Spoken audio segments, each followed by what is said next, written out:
UPI ફ્રોડથી કેવી રીતે બચશો? કેવી રીતે થાય છે છેતરપિંડી?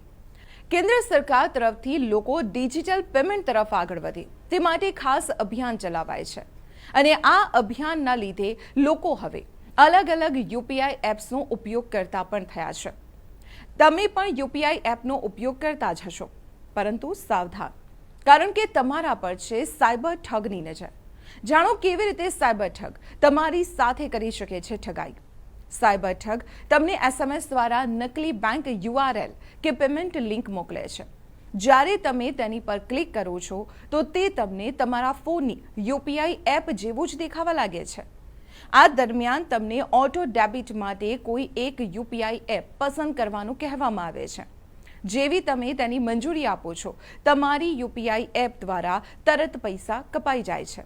આ ઉપરાંત નકલી URL પર ક્લિક કરવાથી તમારો ફોન વાયરસ કે માલવેરનો શિકાર પણ બની શકે છે અને આ પ્રકારના માલવેરનો ઉપયોગ તમારા ડિવાઇસમાં સ્ટોર કરવામાં આવેલી તમામ ફાઇનાન્શિયલ ઇન્ફોર્મેશનને ચોરવા માટે કરવામાં આવે છે.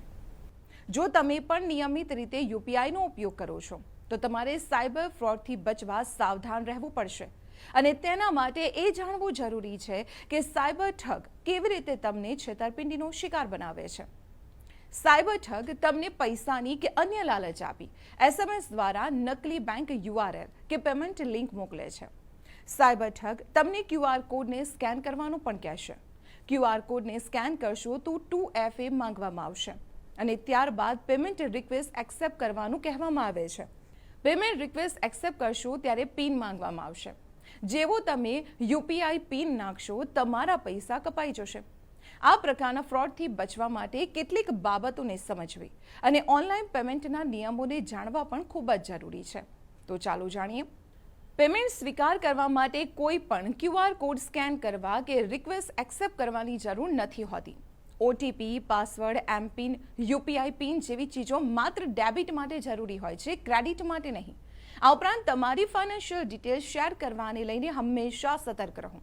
સ્પામ મેસેજ પર ક્લિક કરવાથી બચો, તેના દ્વારા તમારા ડેટાની ચોરી થઈ શકે છે. કોઈ પણ રેન્ડમ પેમેન્ટ લિંક પર ક્લિક ન કરો.